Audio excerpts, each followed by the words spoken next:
China's technological innovation. How is it driving the country forward, and what's its global impact? Hello, I'm Ahmed, and this is The Heat.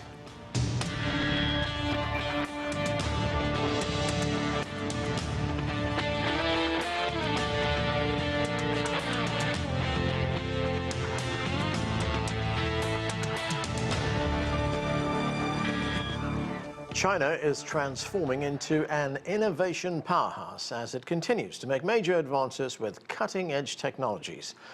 It's made the most significant progress in areas like artificial intelligence, robotics, quantum computing, and 6G telecommunications, while it solidifies its position as a global leader in innovation.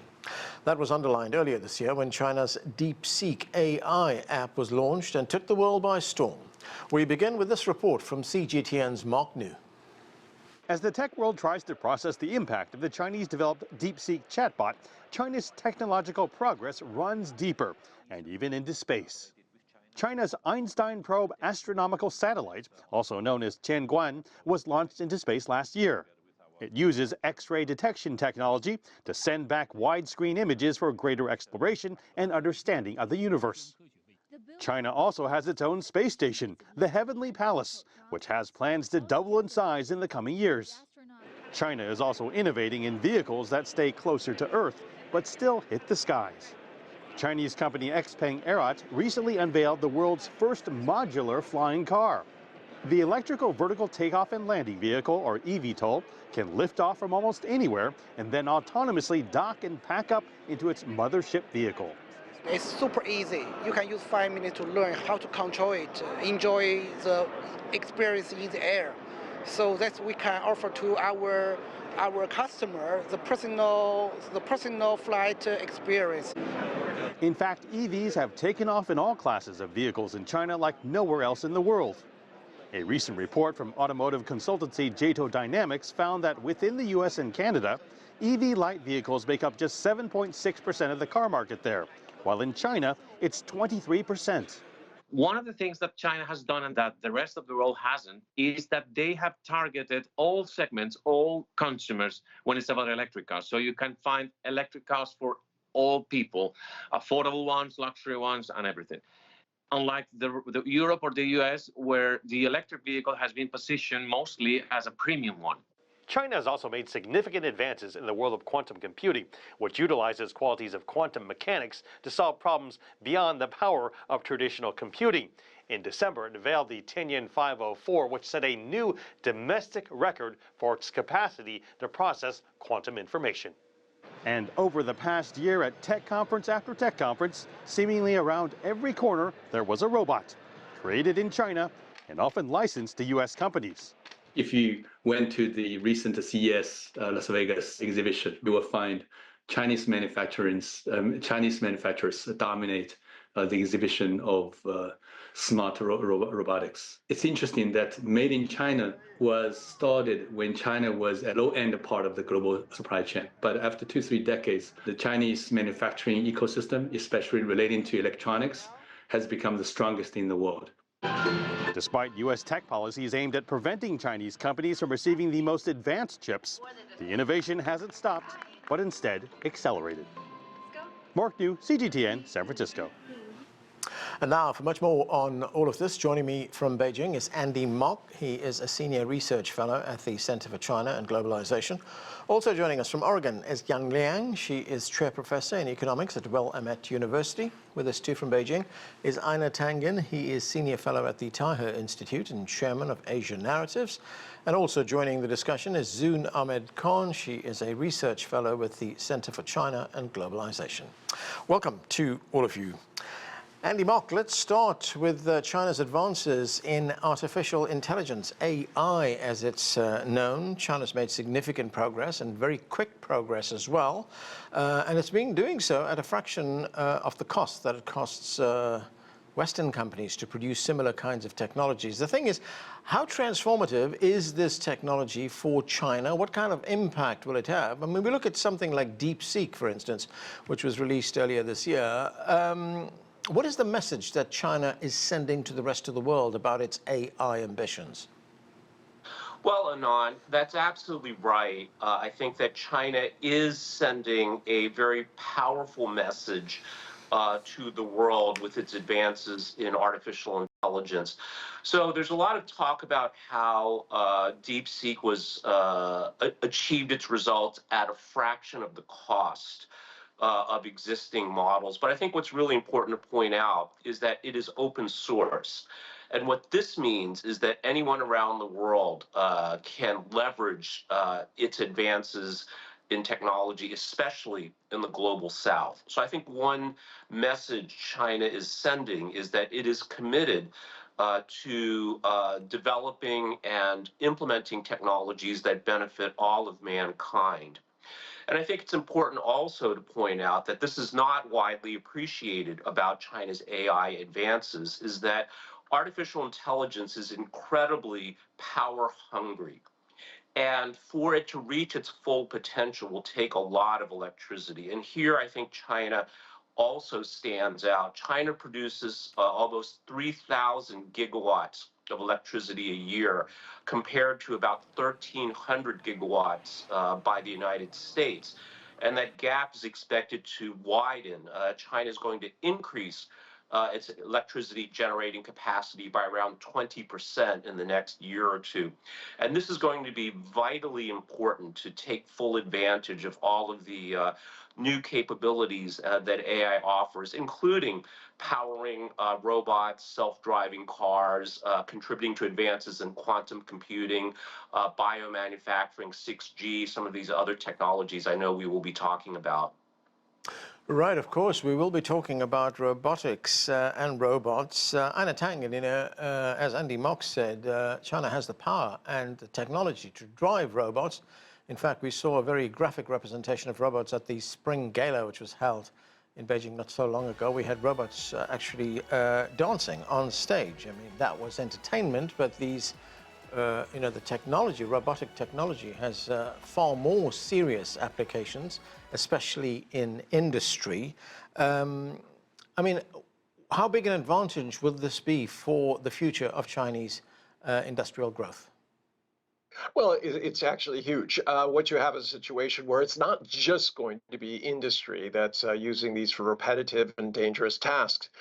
It's also going to be very good around the home, and it's going to create changes. You don't need perhaps an IE cleaning your house or making your food. You can have a robot do it. They can make sure that you're getting the right nutrients. They can monitor you. It can be a real game changer, especially in terms of how well and how long you live. There's also, all these issues. People talk about the graying of China and having enough labor, but robots can actually fill in a lot of the areas that are needed now, freeing up people to perhaps have much better, easier lives, and be concentrating more on the design side rather than the physical activity side.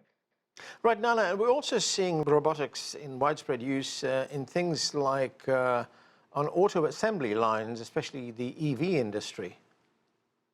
Yeah, it's inevitable. I mean, I was chairman of my state's International Trade Council a long time ago, and basically they had cut a third of the workforce, but they had actually doubled the output. And that was more than 25 years ago. And that trend has continued. And robotics, automation are part of that. And you start to see how China is feeding into that by being the producer of these robots. They're going to go all over the world. But the question is, what do they cost and what can they do? There's also an important distinction here, and it also applies to EVs. I just want to throw this in.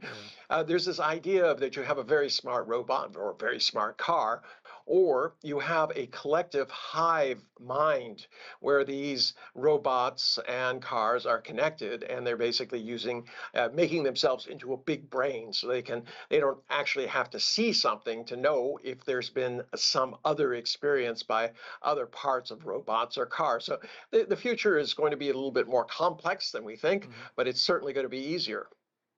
Liang, China is also putting a great deal of emphasis on advanced technology. It's a big push. We hear about the new quality productive forces, as it continues, as the country continues into becoming an innovation powerhouse.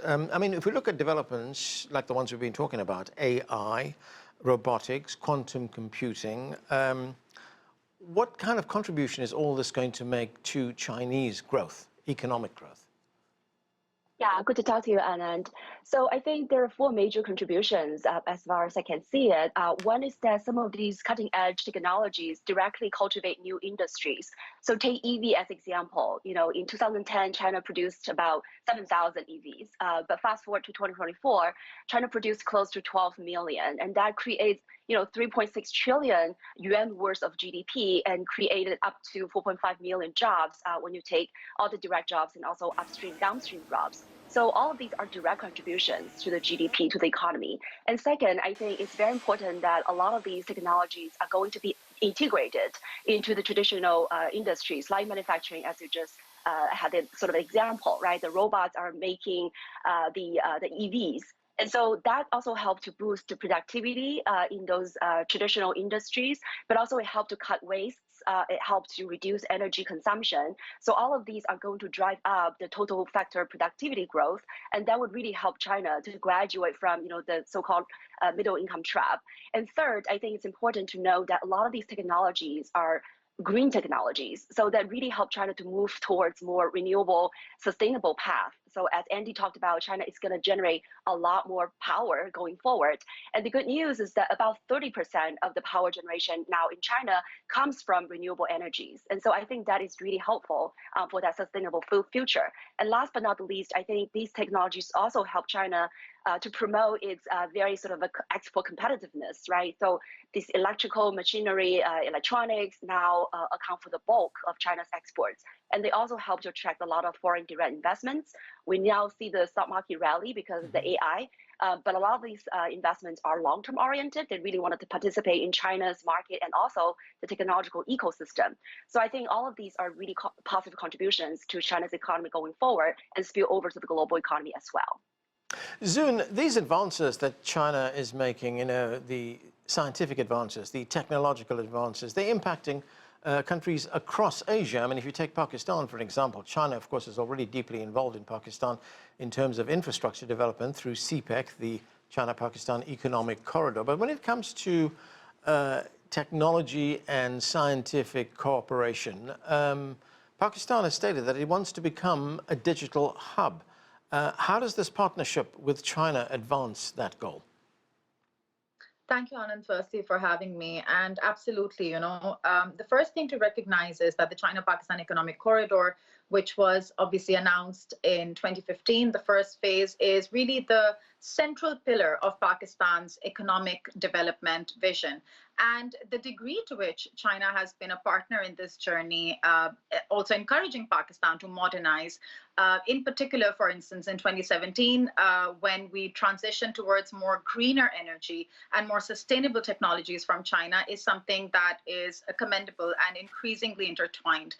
When it comes particularly to Pakistan's vision about becoming a digital hub, I think partially, it's also because these technologies, looking at China's progress in the last 5 to 6 years in particular, and also post-COVID, has been a great inspiration for Pakistan as a developing country. We have a young population. We are also dealing with various very practical challenges, in particular, food security, joblessness for many young people, economic challenges. And the youth of Pakistan in recent years have shown immense potential to create a lot of income and foreign exchange for the country if they're able to operate in a more technologically savvy work environment. Many labs have been created through partnership between China and Pakistan, which are making this possible. And this has been an inspiration for Pakistan to, gradually think about how can we scale this effort. Also, the CPEC is a multifaceted development project. And increasingly, it has been geared towards, making the agriculture sector more advanced, investing in food security, making smart cities a reality in the country, and also creating an environment in which the youth of Pakistan can be more inclined towards and have access to the kind of education which is available in China. I'll give us a short example. You know, back in 2019, I had the privilege to visit Tangen, where the Luban initiative is based. This is mainly technical and vocational education. And there I saw a group of Pakistani students from mostly, you know, not very privileged backgrounds that was studying robotics, engineering at a level which is not available in the best universities of Pakistan.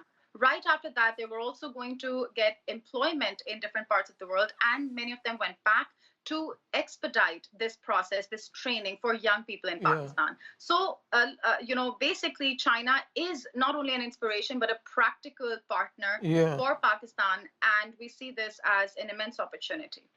Andy, Mark, I just want to look a bit more at China's expertise in green technology. I mean, it's a global leader in the production of EVs, electric vehicles, as we've just heard.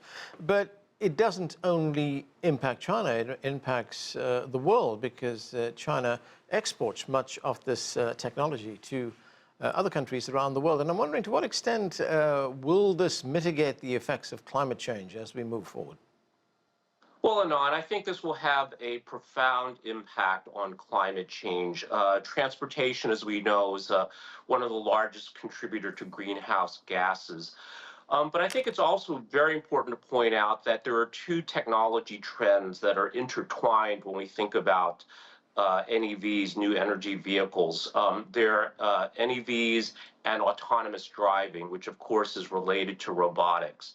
And here I think what this shows is the strategic nature of China's macro technology roadmap, in that when we look at robots, two of the most expensive and important parts are the actuators, which we can think of as the joints, like human joints, and the other are the batteries. And China is a cost leader and a technology leader in both. And of course, without high quality, reasonably priced batteries, EVs would not be possible either. And why I link these together too, Anon, is that we've seen the explosive growth of the electric vehicle market, largely driven by China. Some believe, some very credible analysts believe, that the robotics market will be even bigger than the global automotive industry. So there will be billions of robots manufactured. And given, again, China's expertise, cost advantage, and scale advantage in manufacturing actuators and batteries, it's not hard to see the robotics industry following the path that was laid by the EV industry in China.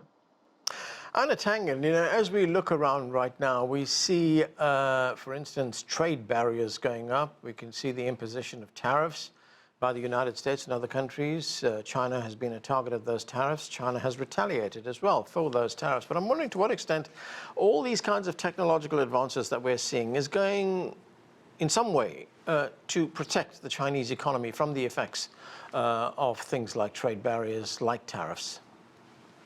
Okay, so, you know, my fellow guests and I have been talking about efficiency and new technologies, but let's talk about something else, a new economic driver. And what is that? Small, medium-sized business entities. These make up the vast majority of, you know, the GDP, employments, et cetera, around the world. And AI is positioned to help them through advertising platforms, through payment platforms, through logistics. And these are all things that can be done through AI. Smart contracts that allow entities in different countries to fill out very simple forms and then be able to send their goods and collect their money. This is something that AI can do, and this is something that goes beyond all these tariffs. So there are a lot of things going forward, but right now the world needs a new economic driver, and this is one of the largest ones that's untapped. Liang, China is the world's biggest manufacturing country, and it also plays a huge economic role in trade and investment as well. You know, at the last two sessions meetings, we heard from the Premier telling us that China is expecting a growth rate of around 5% for 2025. Coupled with all the technological advances that we're seeing, I mean, how will this impact global growth? Hi. So I think we're seeing very positive contributions for China, both because of its technological innovations, but also because its own economic development and structural transformation. It really has a lot of positive impacts. And I would just highlight maybe three. One is, as you just mentioned, China has the formidable manufacturing capacity. And so that really helped to contribute to, for example, 85% decline in price of solar panels in the past 2 decades. And so that really helped to China to supply the rest of the world with these very efficient renewable energy solutions, very affordable to many developing countries. And through exports, as you just mentioned, these tariffs are not going to really hold China back because China's export competitiveness, right, it's really unparalleled in the world.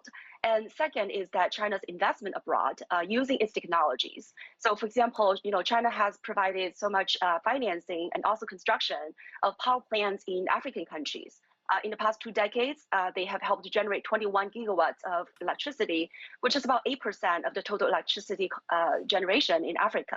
So that really helped with the access to energy in this large continent. And not to mention, Huawei has helped to build a 5G network in 17 of these African countries, help them to digitalize their economy. So I think all these are really great contributions from China.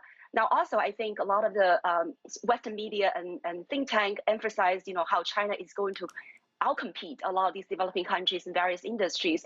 But I think what they tend to downplay is really some of these competition is really very constructive. It helps the local producers, right, to improve the efficiency. But not to mention, China also does a lot in terms of technological sharing. So Zoom just talked about this Luban workshop that China has built 17 of them in various African countries to help to train the workers, to provide vocational and technical training for their workers. And China has also built a lot of EV and battery factories in countries like Mexico, Brazil, and Thailand. And so all of these help to provide technological spillovers to the local suppliers. So I think all of these indicate that this is not a zero-sum game. China's own economic development has contributed to 28% of the global GDP growth in last year. And so I think China is going to continue to be a great enabler for the global economy going forward. Zoon, when we look at green technologies as well as other areas of innovation that China is pushing forward, how will it impact those countries that have partnered with China in the Belt and Road Initiative? Well, Anand, we are already seeing the impact for quite some time now. As I mentioned earlier as well, it was back in 2017 and 2018, a period when a lot of developing countries like Pakistan and many others in the global south did not see renewable energy as sustainable or something that was even affordable or viable.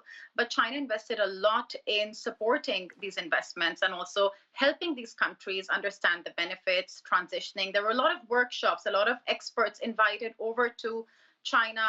A lot of investment was put into encouraging the renewable path. Additionally, we see that a lot of developing countries, as Yang also mentioned, are benefiting from China's various scholarships, initiatives to promote better training of young people, better awareness of improving technologies. And this in turn is, helping these countries advance in terms of their perspective as well. There's a lot to cover under the BRI, of course. I mean, initially it was talked about as if this is going to be a very, one-sided, zero-sum way of development. But we see that increasingly developing countries are seeing ways to partner with China. There's heavy emphasis on technology transfer. Yeah. There's also a wave of opportunity for developing countries to partner with each other under the Belt and Road, as we see the Belt and Road Initiative further multilateralizing. A lot of regional initiatives have also come out. For example, we see FOCAC as a great example. We see Central Asian countries as a great example. There are many networks that China is enabling for developing countries to understand how they can incorporate these technologies. And lastly, importantly, that development, practical solutions are an important aspect of this cooperation. That is a perspective shift that is very important. Andy, Mark, China is also enjoying huge success in space exploration. As we saw in our report earlier in the show, the Einstein probe, also known as Tianguan, was launched last year. China also now has its own space station as well. I mean, how much of all of this benefit China's technology innovation prospects? Well, I think it certainly has a symbiotic effect, Anand, in that technological advances in one area certainly can contribute to others, as I mentioned with batteries for electric vehicles also being crucial for robots. And I think China has checked all of the boxes to be a space superpower. If we can call it that, a manned space flight. So only the United States and Russia also have achieved this. You mentioned a space station, landing on the far side of the moon, having a satellite navigation system, Beidou, that in some ways is technologically superior to others that already exist. And I think if we include the emerging low altitude economy as well, which I think also China brings unique strengths, because this is not just about technology, but standard setting, implementing policies, municipal regulations around airspace, that China, its superpower is the ability to coordinate a variety of stakeholders to accomplish complex, ambitious goals. And I think space exploration is certainly one of those. Right. Einar Tangen, we've just got a little bit of time left, but I want to talk about China's advances in medical science. And there have been some really significant advances there. We look at one of them, and that was last year. Chinese scientists announced that they'd found a cure for diabetes. This is an enormous achievement when we look at the number of people around the world, millions of people around the world affected by this disease. It was a huge breakthrough. It didn't get much publicity in the Western media. But what can you tell us about these kinds of advances? Well, they're continuing. China has about 7 times the number of stem cell graduates, not cells, STEM graduates, as the United States. And this is all about, human factor. It's the great minds working together that come through with these breakthroughs. It's not only there. I mean, they've done tremendous things with stem cells and helping the people with cancer, diagnostics, across the board, microsurgery, the first surgery by remote, complex surgery by remote satellite. These are all very important parts of creating a better place for everybody, because obviously access to doctors and surgeons is very, very limited. Okay, and that is where we are going to have to leave it. Thanks to all of you for being with us. That is it for this edition of The Heat. I'm Anand Naidu in Washington.